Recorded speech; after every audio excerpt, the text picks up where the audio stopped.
Om Santi Santi Santi Om.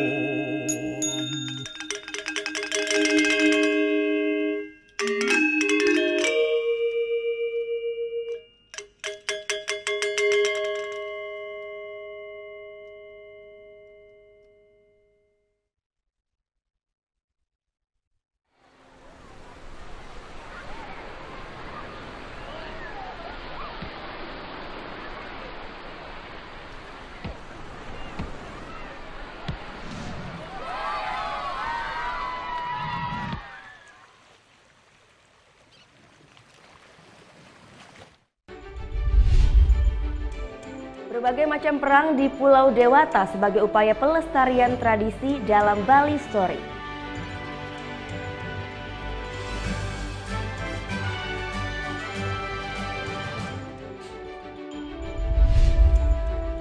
Perang terhadap narkoba terus digalakan pemerintah dengan memusnahkan barang tangkapan.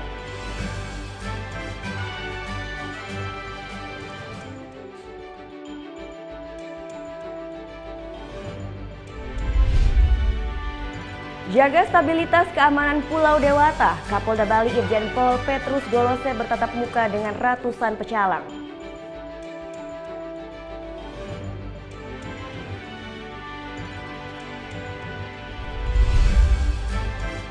Berburu kuliner hingga yoga ditemani matahari tenggelam di kawasan wisata Canggu.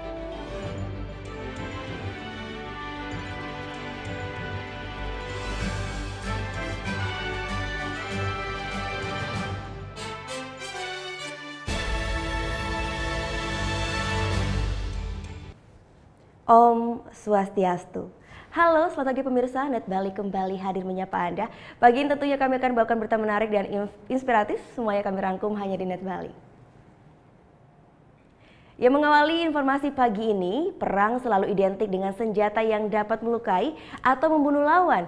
Namun berbeda halnya dengan di Bali ya, perang yang ada di Pulau Bali bukan bertujuan melukai ataupun membunuh, tetapi untuk melestarikan tradisi. Dan selengkapnya akan kami hadirkan dalam Bali Story berikut ini.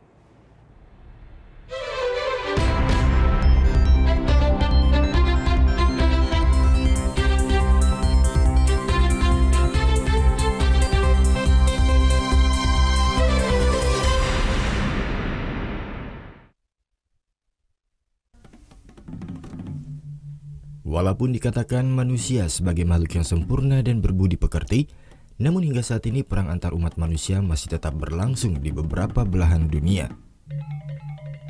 Tapi kalau perang di Bali itu berbeda.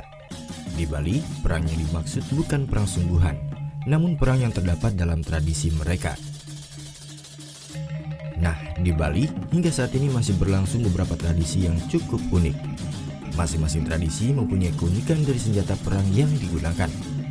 Senjata yang digunakan bahkan terkesan tidak lazim untuk sebuah peperangan. Yang pertama, ada perang api atau dikenal dengan istilah terteran atau siat geni yang masih berlangsung di Desa Pekraman Jasri, Kabupaten Karangasem. Tradisi ini menggunakan senjata prakpak atau daun kelapa kering yang dibakar. Tradisi ini berlangsung 2 tahun sekali, tepatnya pada hari pengerubukan atau sehari sebelum Hari Raya Nyepi. Meskipun panas terkena semburan api, namun ratusan warga Jasri yang mengikuti tradisi tersebut nampak tetap bersemangat. Masih dari Kabupaten Karangasem, tepatnya di Desa Adat Seraya, ada perang unik lainnya yang disebut Gebuk Ende atau Gebuk Seraya. Gebuk Ende berasal dari kata gebuk yang artinya memukul. Alat yang digunakan adalah rotan dengan panjang sekitar 1,5 hingga 2 meter. Sementara alat untuk menangkis disebut dengan ende. Seiring dengan perkembangan zaman, maka terciptalah sebuah tarian gebuk ende yang secara turun-temurun terus dilestarikan hingga saat ini. Kemudian ada perang pandan di Desa Adat Tenganan. Perang yang satu ini menggunakan senjata dari duri daun pohon pandan yang dikenal cukup tajam. Disebut mekare-kare, tradisi perang pandan dilakukan oleh para pemuda dengan memakai kain adat Tenganan, bertelanjang dada, bersenjatakan seikat daun pandan berduri, dan perisai untuk melindungi diri. Tradisi ini berlangsung setiap tahun sekitar bulan Juni. Perang ini merupakan bagian dari ritual pemujaan masyarakat Tenganan kepada Dewa Indra. Sang dewa perang itu dihormati dengan darah, sehingga atraksi perang pandan dilakukan tanpa rasa dendam atau bahkan dengan senyum ceria, meski harus saling melukai dengan duri pandan. Bergeser sedikit ke barat ke Kabupaten Gianyar, ada perang dengan menggunakan sampian di Pura Samuan 3, Desa Bedulu, Belah Batu, Gianyar. Sampian adalah rangkaian janur yang digunakan dalam Banten atau persembahan. Sampian merupakan lambang senjata Dewa Wisnu dan senjata ini dipergunakan untuk memerangi adharma atau kejahatan. Selain simbol perang terhadap kejahatan, siat atau perang sampian juga untuk merayakan bersatunya berbagai sekte keagamaan Hindu di Bali. Selanjutnya ada perang dengan menggunakan tipat atau ketupat dan bantal, sejenis pengenalan khas Bali yang berbentuk lonjong. Perang ini adalah sebuah ritual tradisi tahunan yang digelar sejak tahun 1337 oleh masyarakat lokal di Desa Adat Kapal, Kabupaten Badu. Perang ketupat merupakan bentuk rasa terima kasih warga kepada Sang Hyang Widi atas panen, juga sebagai doa agar terhindar dari kekeringan. Kemudian ada perang kayu atau yang lebih dikenal dengan mekotek yang selalu dilakukan warga Desa Munggu, Kecamatan Mengwi, Kabupaten Badu. Mekotek sendiri diambil dari kata tek-tek, yang merupakan bunyi kayu yang diadu satu sama lain. Di Kabupaten Bangli ada perang pelepah atau batang pisang di Desa Pegotan. Dalam tradisi ini, peserta perang dipersenjatai dengan pelepah pisang yang telah dipotong-potong sepanjang 0,5 meter. Tidak ada aturan yang baku dalam perang pepah biu yang digelar oleh masyarakat setiap November ini. Para pemain bebas menggebuki lawan dan memukul dengan senjatanya, yakni pelepah pisang.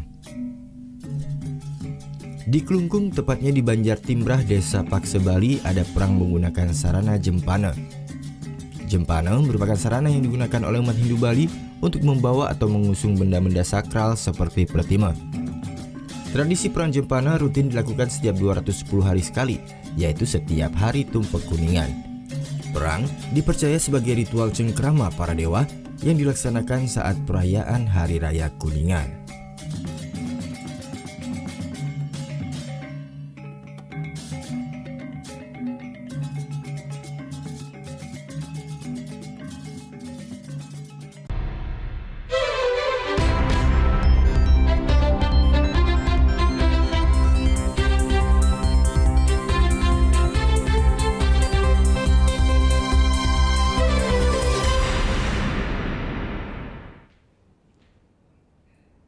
Perlawanan terhadap narkoba terus digalakan pemerintah, salah satunya dengan memusnahkan barang tangkapan. Sesaat lagi akan kami hadirkan, tetap di Net Bali.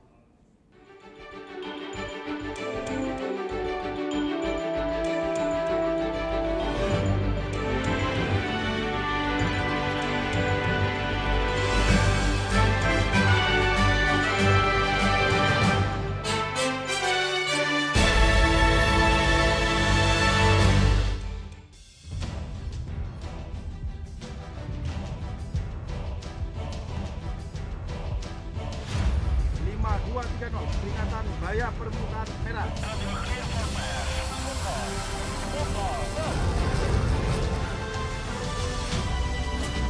Tembak.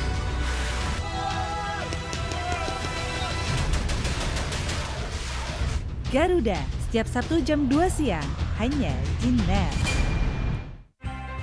Awali keceriaan pagi Anda dengan ragam berita terkini. Yes, selamat pagi. Ya, berdasarkan data dari Komnas Perlindungan Anak, kurun waktu 2014 hingga 2015 ada 196 kasus penculikan dan jumlah ini jadi alarm terutama bagi para orang tua untuk waspada. Serta informasi menarik dan inspiratif yang dikemas dengan santai. Untuk menyambut turis muslim dari berbagai negara, ini Korea Selatan hadirkan wisata ramah muslim. Indonesia Morning Show, hanya di Net. Bangun pagi bisa bikin tambah pintar. Bareng Andre Hesti bisa. Berbagai inovasi masa kini, seru-seruan di Fun Science, hingga tips oi-oi.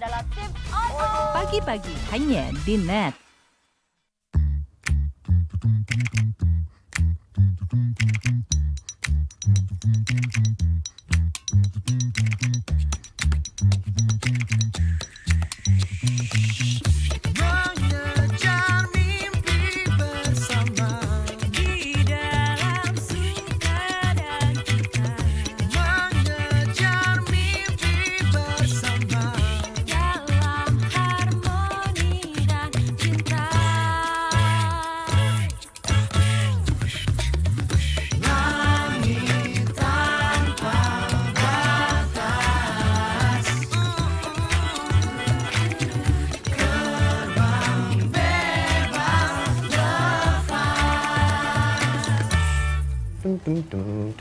Esmadeo. Happy banget, Mas. Kalau gue happy kenapa? Masalah buat lo? Nggak masalah sih, Mas. Ya udah. Selamat siang, Net 12 kembali hadir dengan ragam informasi hangat dan menarik. Menyajikan variasi buletin yang berkualitas, berbalut inspirasi dan informasi. Betul sekali, dan kali ini adalah kayu-kayu bekas yang dimanfaatkan menjadi ragam furniture unik dan lucu. Di Cina ada restoran dengan dekorasi ruang makan yang bisa berganti-ganti. Iya, asik banget teknologi efek sinar ultraviolet menghadirkan sensasi yang berbeda di restoran ini. Selamat beraktivitas. Untuk menemani aktivitas siang Anda, Net 12. Setiap hari jam 12 siang, hanya di Net.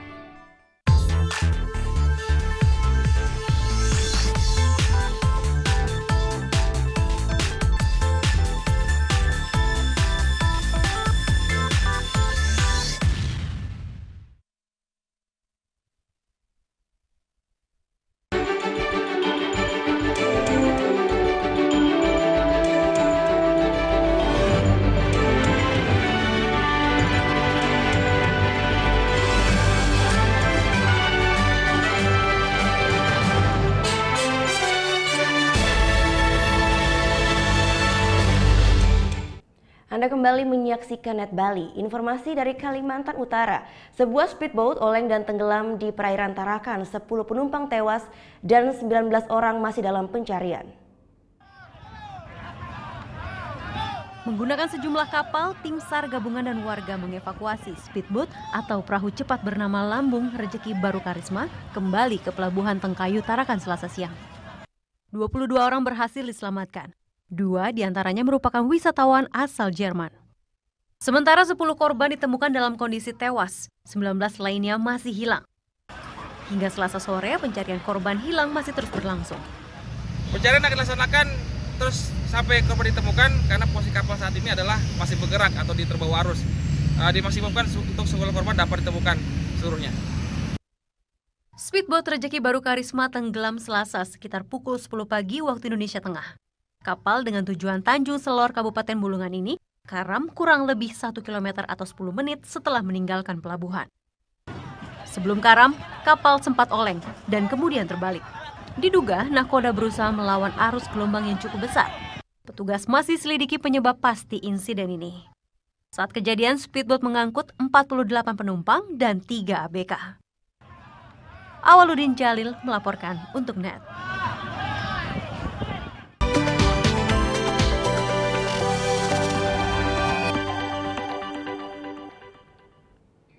Korban meninggal kebanyakan ditemukan terjebak dalam badan speedboat yang terbalik.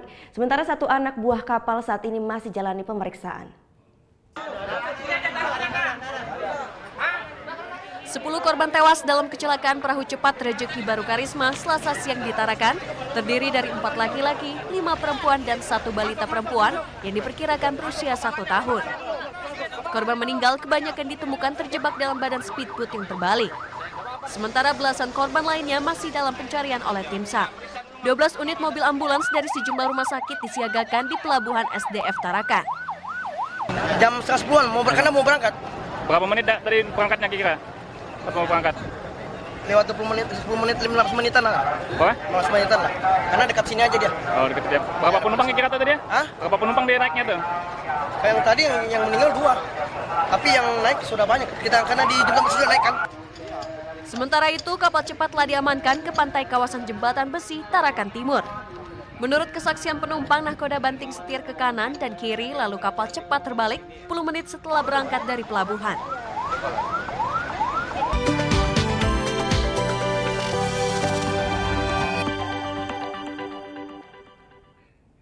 Kita beralih ke informasi selanjutnya. Perang terhadap narkoba terus dilakukan di sejumlah lokasi di Indonesia.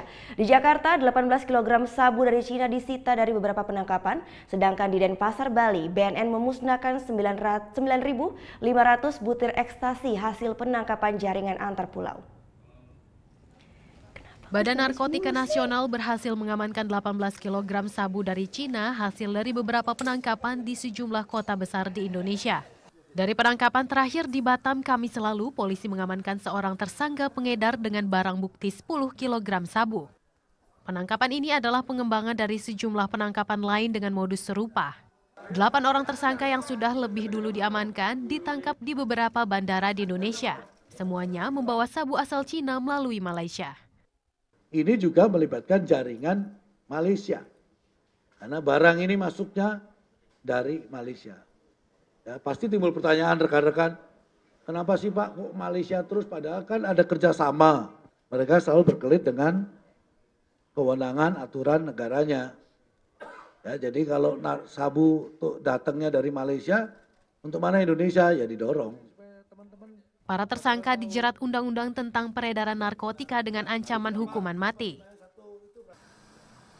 Lalu di Denpasar, Bali, Selasa siang BNN memusnahkan 9.500 butir pil ekstasi hasil tangkapan tim gabungan BNN, Aviation Security Bandara Ngurah Rai, dan Polda Bali 8 Juli lalu.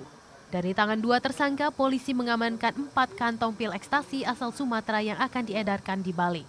Nah, barang bukti ini diperoleh ya, dari tersangka Stepani dan Sukron Wardana, yaitu di mana dengan tindak pidana narkotika, di mana pada waktu itu ya, ada kecurigaan bahwa ada peredaran bergesernya barang dari Sumatera ke Bali. Sebelum dimusnahkan dengan cara dibakar, petugas melakukan cek kandungan pada pil yang telah disita. Beberapa butir pil disisihkan untuk keperluan sidang dan uji laboratorium. Kedua tersangka saat ini ditahan di BNNP Bali untuk menunggu proses hukum selanjutnya. Tim Liputan melaporkan untuk NET. PT Indo Beras Unggul tegaskan tidak menggunakan beras bersubsidi dalam kedua produknya.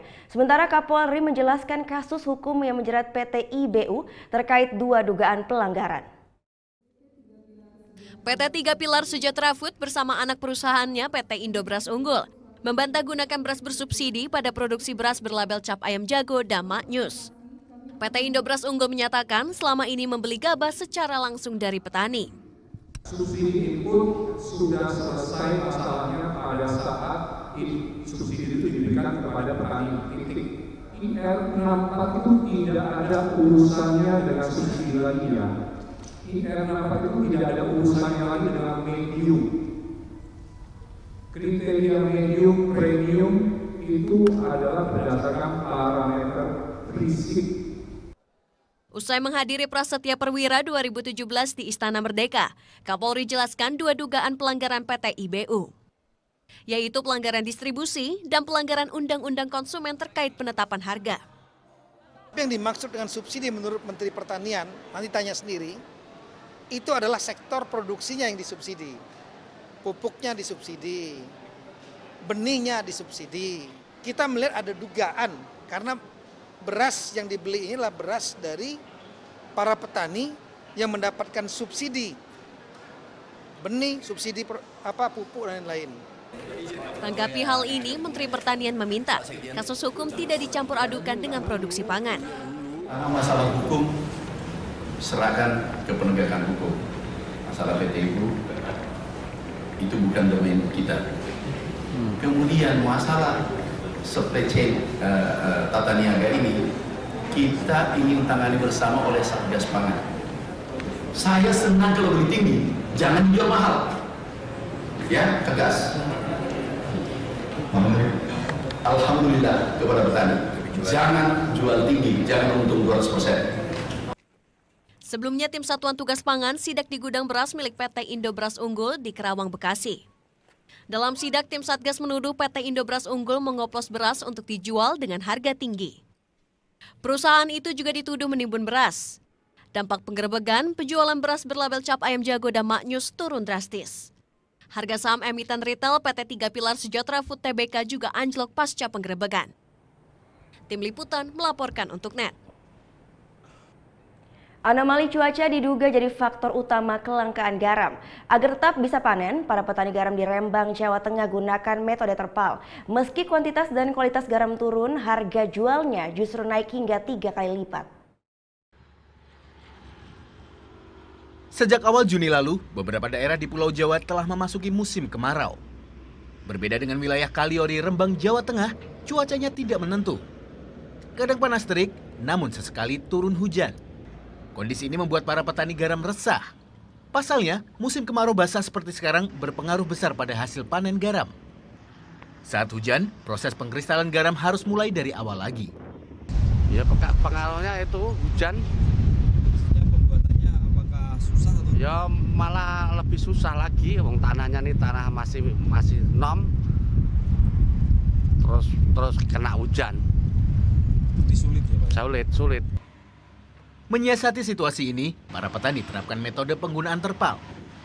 Walaupun kuantitas dan kualitas garam tetap tidak maksimal, paling tidak proses panen bisa lebih cepat. Kalau pasti kalau normal, tapi sudah kemarau itu bisa sampai berapa ya? 3 pintal atau udah. 3 kuintal? Iya. Tapi kalau musim ini? Musim ini ya 1 pintal aja. Sudah kangen lah, sudah sulit. Akibat kelangkaan garam, hasil panen garam berkualitas rendah ini laku dijual seharga Rp3.500 hingga Rp4.000 per kilogram. Naik 4 kali lipat dari harga sebelumnya dengan kualitas garam yang lebih baik. Suswanto Saputro melaporkan untuk NET. Jaga stabilitas keamanan Pulau Dewata, Kapolda Bali Irjen Pol Petrus Golese bertatap muka dengan ratusan pecalang. Sesaat lagi tetap di NET Bali.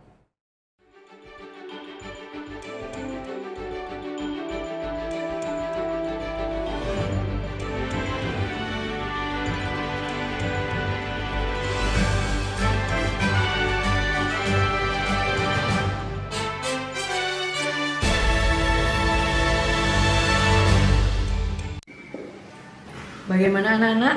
Ada yang tahu? Anime! Gosip Indonesia.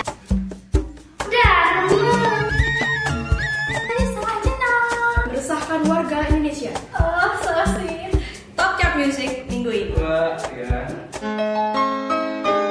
Tayangan sehat adalah tayangan yang menghibur sekaligus memberikan informasi yang berguna dan bermanfaat bagi masyarakat. Selamat pagi.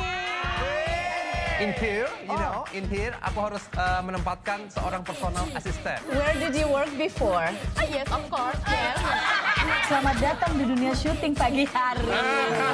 Tadi naik apa kesini Kak Dika? Naik mobil. Oh, naik mobil. Oh, nanti pulangnya bareng kali ya. Ini mbaknya lagi. Sarah Sehan, Senin sampai Jumat jam 9 pagi, hanya di NET. Hai guys, welcome to acara musik nomor 1. Kita mau update tentang nih ya musisi-musisi yang enak banget juga lagunya. Buat nemenin suasana kayak gini nih. Breakout, hanya di NET.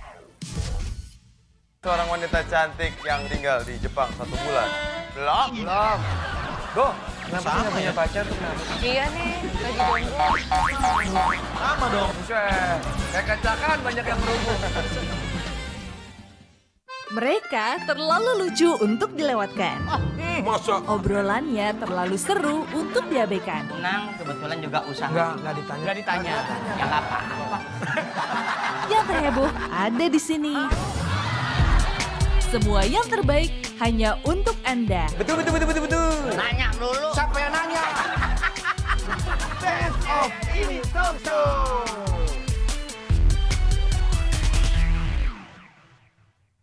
Saya yakin Anda juga PHP nih pada supir-supir angkot terutama. Gimana? Bang, nanti turun depan ya. Begitu berhenti, set, Anda turunnya samping. Waktu Indonesia bercanda, hanya di NET. Temukan inspirasi dalam berbagi ide fantastis. Kita mengambil beberapa bagian-bagian dari jalanan di kota New York. Awalnya rumah ini rumah tinggal. Aku rubah sedikit konsepnya jadi studio. Aku buat seperti lounge juga, jadi kita bisa kumpul-kumpul bareng. Tuangkan dalam karya dan wujudkan kreasimu. Design, Sabtu jam 9:30 pagi, hanya di NET.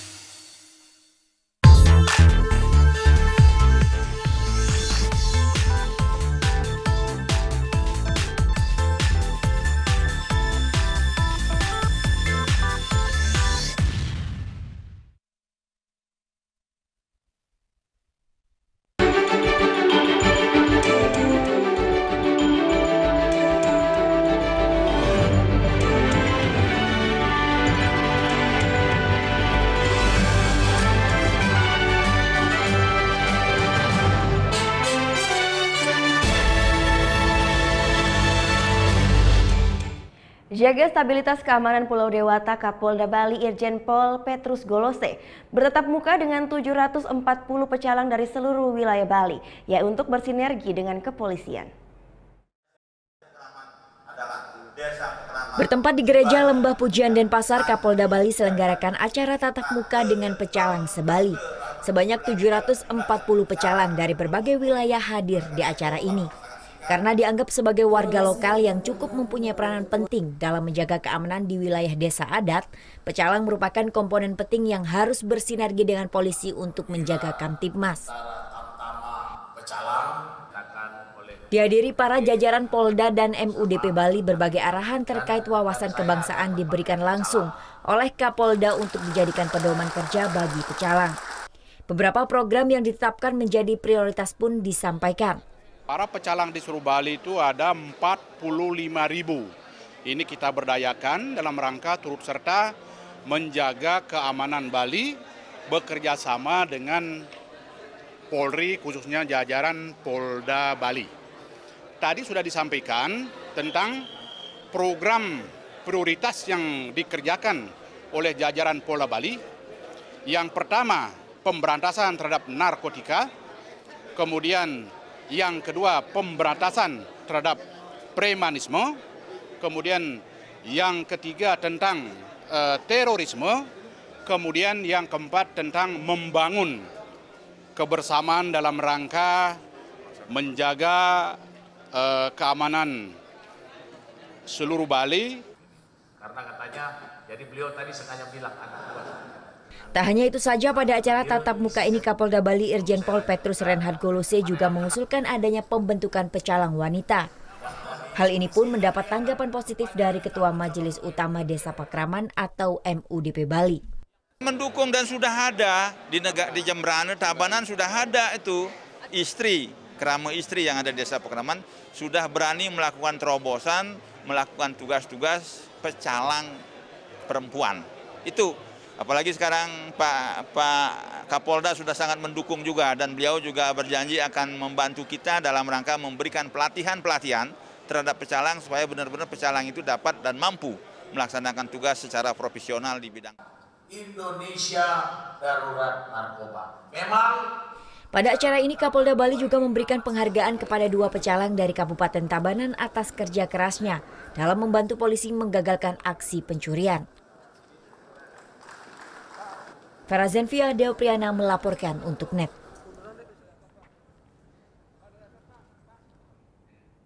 Upacara Prasetya Perwira TNI Polri berlangsung hikmat di halaman Istana Merdeka Jakarta. Dalam acara ini juga dilakukan pemberian bintang Adi Makayasa pada lulusan terbaik dari setiap akademi. Suasana bangga bercampur haru mewarnai penutupan upacara. Bahwa saya akan memenuhi kewajiban perwira. Bertempat di lapangan Istana Merdeka Jakarta Pusat, upacara Prasetya Perwira TNI Polri berlangsung hikmat. Dihadiri oleh pemimpin tertinggi TNI dan Polri, upacara juga menghadirkan orang tua, lulusan, dan juga tamu negara. Atas inisiatif Presiden Joko Widodo, upacara serupa kembali digelar di halaman Istana Merdeka setelah 14 tahun terakhir selalu berpindah-pindah lokasi. 437 Taruna Akademi TNI dan 292 Taruna Akademi Kepolisian dilantik Presiden Joko Widodo menjadi perwira TNI dan Polri. Selain mendapatkan pangkat Letnan 2 dan Inspektur 2, para perwira juga menyandang gelar Sarjana Terapan Pertahanan bagi perwira TNI dan Sarjana Terapan Kepolisian bagi perwira Polri. Dalam upacara ini, Wira Sagal dari Akademi Angkatan Darat, Samsul Huda dari Akademi Angkatan Laut, Bernardinus Yoga dari Akademi Angkatan Udara, dan Ade Hertiawan dari Akademi Kepolisian menerima penghargaan bintang Adi Makayasa sebagai lulusan terbaik.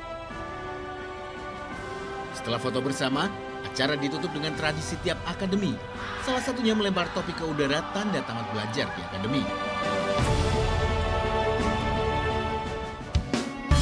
Suasana haru bercampur bangga juga terlihat setelah upacara. Orang tua dan para perwira baru dipertemukan untuk pertama kalinya. Tim Liputan melaporkan untuk NET.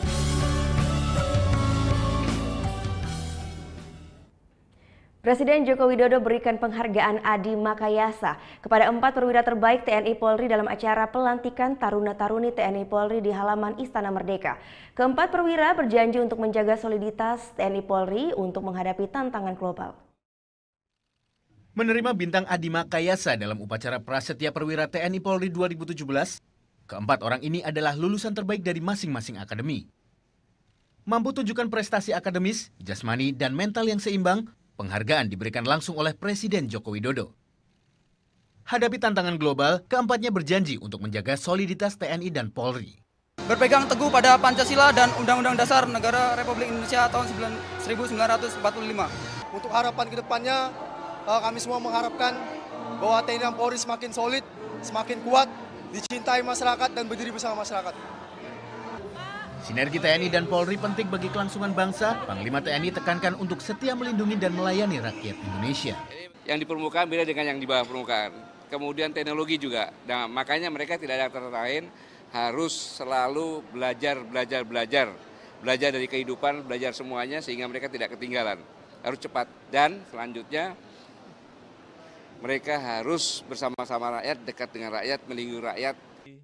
Di hadapan Presiden, pemimpin tertinggi TNI Polri dan tamu negara Senin pagi, upacara Prasetya Perwira 2017 di halaman Istana Merdeka berlangsung hikmat. Prihardani Purba, Yusuf Reza melaporkan untuk NET. Ya, berita selanjutnya, KONI Kabupaten Buleleng targetkan raih 60 emas pada Pekan Olahraga Provinsi ke-13 September mendatang di Gianyar, Bali. Dari 30 cabang olahraga yang diikuti, kontingen Buleleng mengincar peringkat 3 dari 9 kabupaten yang ada di Bali.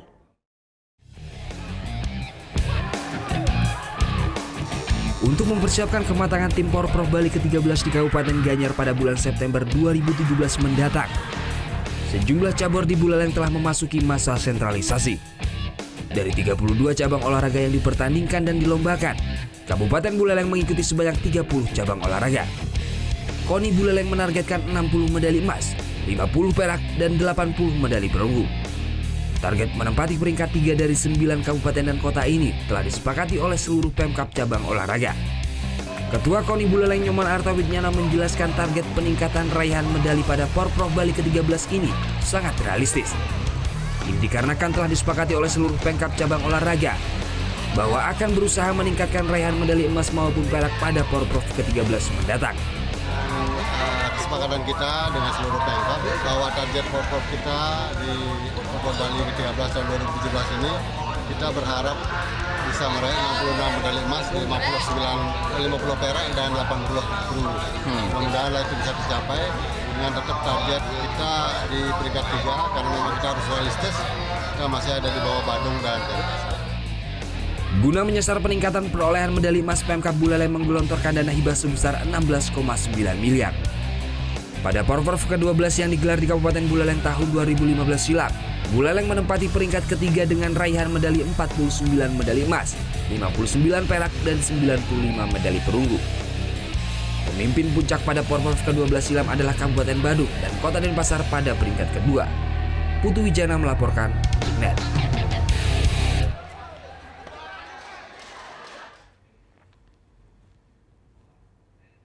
Nama Menteri Susi Pujiastuti kembali viral di media sosial.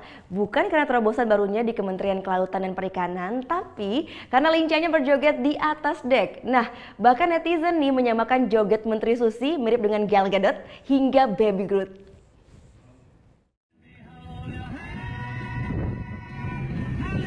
Ini dia aksi joget Menteri Susi Pujiastuti yang viral di media sosial.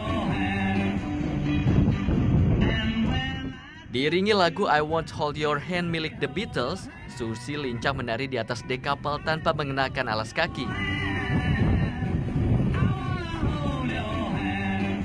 Video ini pertama kali diunggah oleh akun Twitter staf Menteri Kelautan dan Perikanan Vika Fauzia. Tak lama berselang, langsung di-retweet dan di-love ribuan netizen. Bahkan lincahnya aksi joget Susi ini mendapat komentar beragam.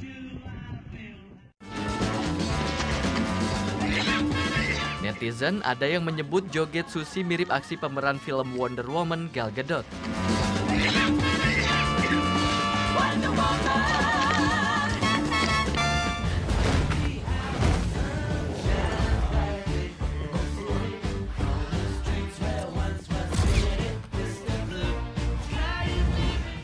Bahkan ada yang menyebut aksinya tarian Susi ini mirip aksi menari Baby Groot dalam film superhero luar angkasa Guardian of the Galaxy. Ups, keep dancing, Bu.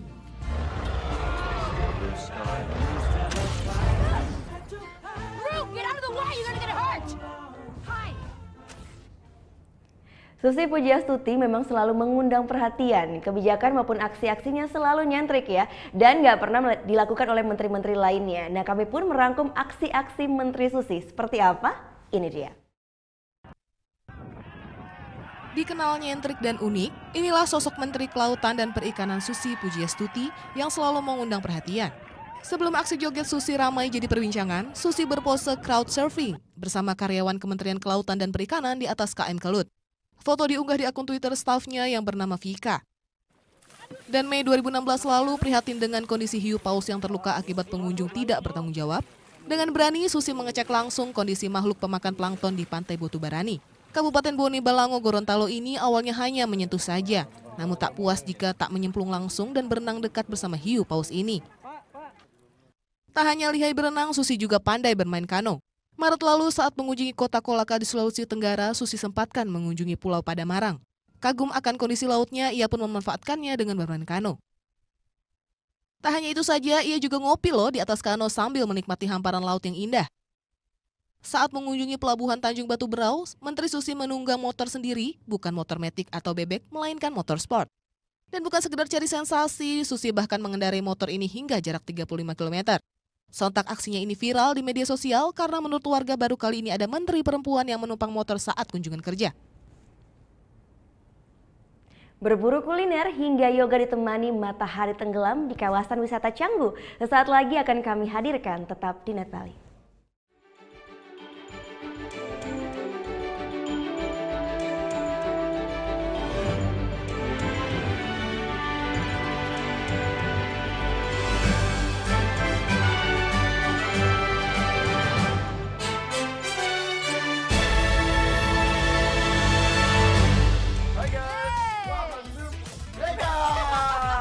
Acara musik nomor 1. Kita mau update tentang nih ya musisi-musisi yang enak banget juga lagunya. Buat nemenin suasana kayak gini nih. Breakout hanya di Net. Saya yakin Anda juga PHP nih pada supir-supir angkot terutama. Gimana? Bang, nanti turun depan ya. Begitu berhenti, set, Anda turunnya samping. Waktu Indonesia bercanda hanya di Net.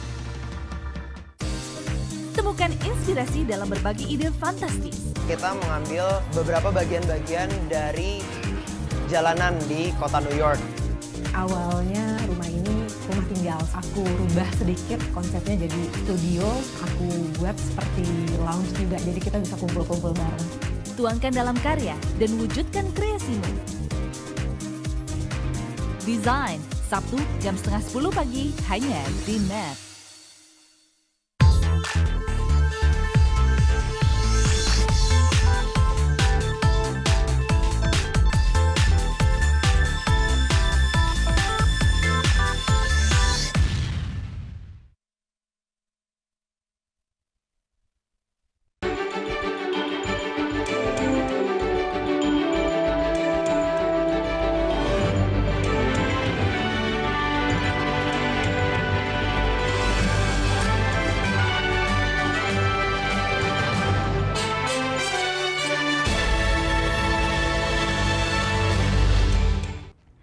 Sanur Kuta Seminyak, ya ini adalah beberapa destinasi wisata pesisir pantai yang selalu menjadi pilihan kalau kita datang ke Bali ya. Nah sekarang ada lagi pilihan lain, coba juga ke kawasan Canggu.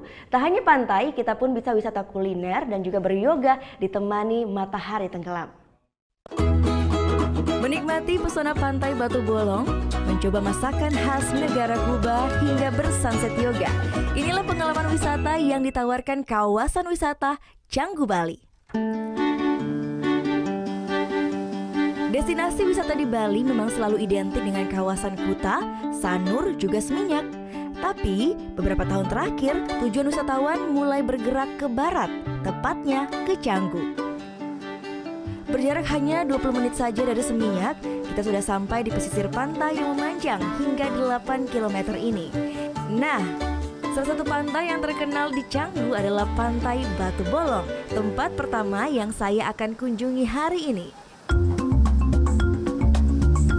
Disebut surganya para peselancar dari seluruh dunia, Pantai Batu Bolong memang mempunyai ombak tinggi idaman para peselancar. Pasirnya yang halus dan bersih juga menjadi daya tarik tersendiri. Semakin siang, perut lapar, saatnya mencari makanan. Selain pesona pantainya yang indah, Canggu pun terkenal dengan banyaknya restoran menarik yang menawarkan makanan dari berbagai negara. Tidak mau yang biasa-biasa saja, kali ini saya akan mencoba satu restoran yang menyediakan makanan khas dari negara Kuba, negara asal Fidel Castro. Bernama Cubana, restoran ini baru dibuka pada bulan Januari lalu. Memasuki resto, kita bisa melihat beragam foto yang menggambarkan kehidupan rakyat di Kuba. Nah, untuk makanannya, saya akan mencoba menu yang bernama Cordero, yaitu daging kambing yang akan dimasak memakai rempah-rempah ala Kuba. Yummy!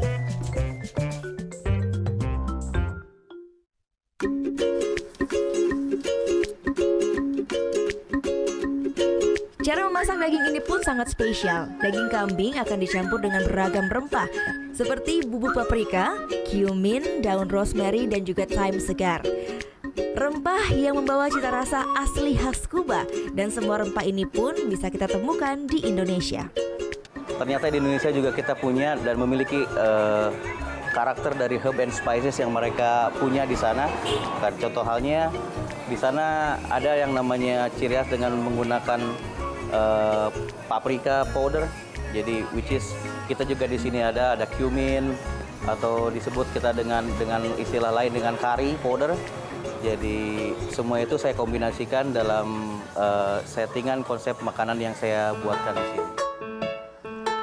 Lalu daging akan digoreng sebentar dan dimasukkan ke kantong bersama dengan bumbu rendaman yang sudah dipersiapkan. Divakum agar bumbu meresap, dan terakhir daging ini pun harus dimasukkan ke dalam air hangat dengan suhu tertentu selama 6 jam. Proses inilah yang disebut slow cooking dengan tujuan agar bumbu semakin meresap. Voila, setelah 6 jam daging akan dihangatkan sebentar, lalu siap-siap disajikan. Kali ini akan dipasangkan dengan black bean rice Caribbean style. Masakan dari negara Kuba memang sangat unik karena merupakan hasil akulturasi dari budaya asli Kepulauan Karibia dan juga hasil kolonialisasi dari Spanyol.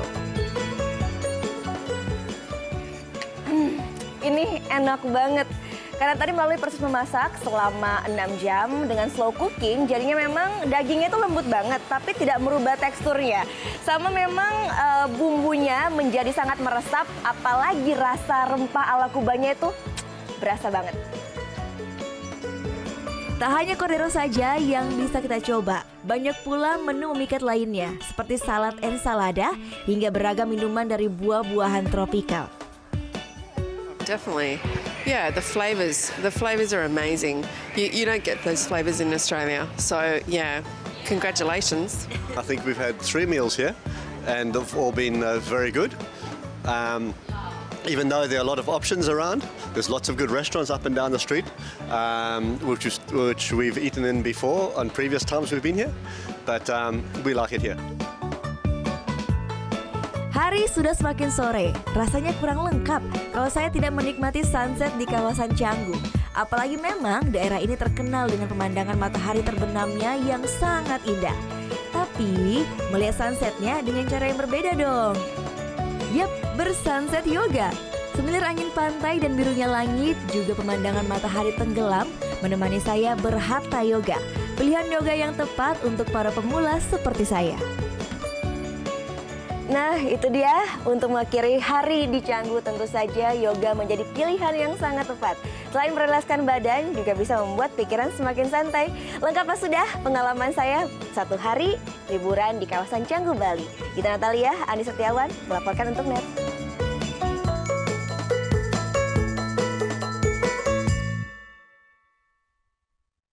Setelah ini kami akan mengajak Anda untuk melihat sentra pembuatan tenun ikat khas Bali di Desa Getasan. Sesaat lagi tetap di NET Bali.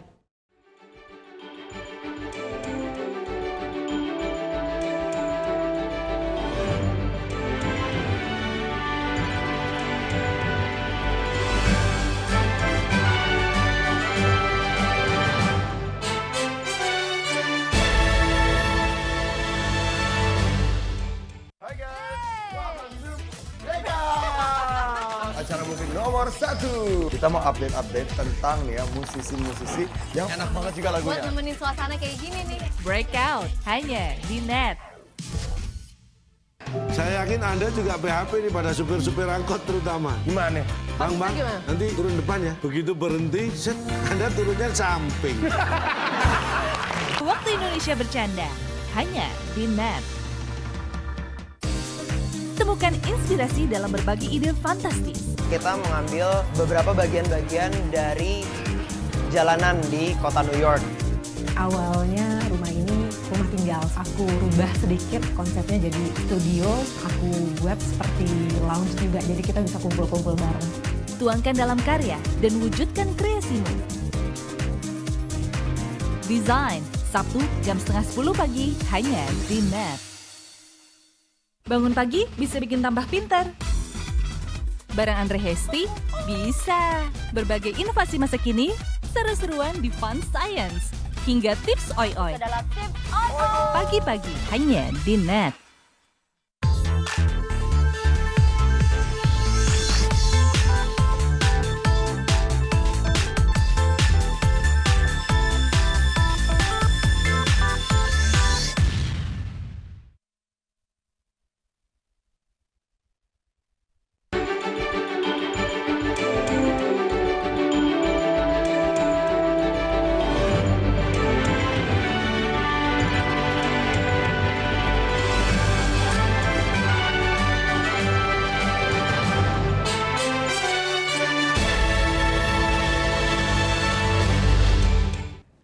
Anda kembali menyaksikan Net Bali. Endek adalah kain khas Pulau Dewata. Tahukah Anda sentra pembuatan kain endek di Pulau Dewata? Ya, di Desa Getasan yang merupakan salah satu sentra pembuatan tenun ikat khas Pulau Dewata. Dan berikut adalah liputan selengkapnya kami hadirkan untuk Anda. Tenun endek adalah salah satu kain khas Bali. Motifnya yang beragam dengan berbagai warna sangat cocok jika dipadu-padankan dengan busana lainnya. Bahkan tenun endek juga digunakan sebagai seragam para pegawai negeri sipil di lingkungan Pemprov Bali dan juga pegawai swasta lainnya seperti pegawai bank, hotel, rumah sakit, dan lain sebagainya. Salah satu sentra penghasil tenun endek ini adalah Desa Getasan, Kecamatan Petang, Kabupaten Badung. Terdapat sekitar 30 perajin tenun di desa ini. Kedepannya untuk Desa Getasan akan dibuatkan kapung tenun untuk menjadi ikon. Mungkin di rumah-rumah penduduk itu semua akan dibuat berkembang ke depannya agar lebih memikat pariwisata yang akan berkunjung ke Desa Getasan. Berkat bantuan mesin tenun dari pemerintah, hanya butuh waktu sehari untuk menyelesaikan proses pembuatan selembar kain tenun dengan panjang 2,5 meter. Prospeknya bagus ke depan. Untuk ibu-ibu yang belum punya pekerjaan tetap, saya coba mengembangkan ini. Karena di Desa Getasan belum ada namanya tenun ikat. Saya coba mengembangkan ini.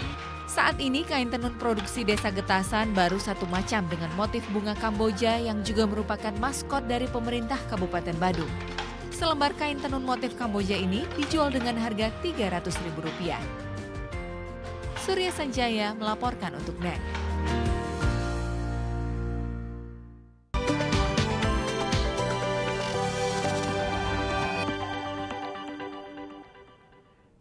Ya, berikutnya kita akan mencari inspirasi dari desa penghasil bambu, yaitu Desa Sanankerto, Kecamatan Turen, Malang. Nah, di desa ini warga mendulang rupiah dari bambu yang diolah menjadi berbagai produk, dan Aji Sukma akan mengajak kita ke sana sekarang juga.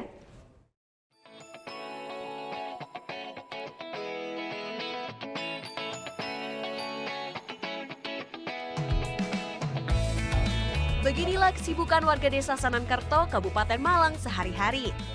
Mayoritas kaum ibu membuat tusuk sate atau tusuk sempol dari bagian bambu tanpa ruas. Sementara bagian ruas dan akar yang sebelumnya jadi limbah diolah oleh pemuda kelompok sadar wisata. Mereka menyulapnya jadi souvenir seperti asbak, vas bunga, bonsai, dan pajangan kaligrafi. Selain menambah nilai ekonomi dari limbah ruas bambu, kegiatan ini juga dapat mengurangi angka pengangguran serta mengasah kreativitas pemuda setempat. Dalam seminggu, para pemuda ini bisa menghasilkan kerajinan setidaknya 30 bonsai. Sementara kerajinan lain yang lebih rumit seperti kaligrafi atau ukiran lainnya membutuhkan waktu sedikit lebih lama. Harganya mulai Rp15.000 untuk aspa kecil dan Rp30.000 untuk bonsai bambu kecil. Sementara untuk pemasarannya, saat ini kelompok Sadar Wisata masih mengandalkan pengunjung yang datang mengikuti pameran atau menitipkannya ke toko-toko souvenir di sekitar Malang. Itu ide awalnya kita waktu ada studi banding di CMC Tiga Warna, kan kita pernah di sana istilah sama teman-teman di sana kita di istilah kata-kata diolokin ya. Di sana kan nggak ada bambu, sedangkan di sana nggak ada bambu, cuman jenis alat-alat apa seperti kasibu, seperti rumah makan, seperti apa di sana itu pakai bambu semua. Berkat kearifan lokal warganya, Desa Sanankerto pun menjelma jadi desa wisata bambu.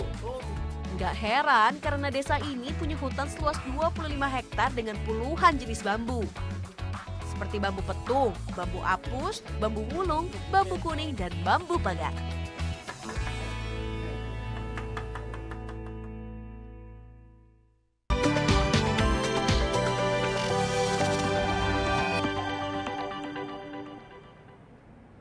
Ya, informasi dari Malang tadi juga mengakhiri Net Bali untuk hari ini. Kini Anda pun dapat mengakses NetZ, yaitu portal berita referensi Anda, di www.netz.id dan saksikan kembali. Tayangan hari ini hanya di www.youtube.com/netbali. Dan jangan lupa langsung di-subscribe juga. Saya Gita Natalia, terima kasih sudah menyaksikan dan juga sampai ketemu kembali esok hari. Selamat beraktivitas, Matu Suksma.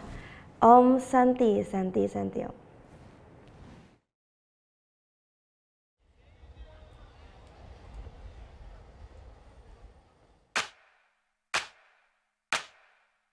La da da dum da dum, la da da dum da dum, la da da dum da dum, la da da dum da dum, la da da dum da dum, la da da dum da dum, la da da dum.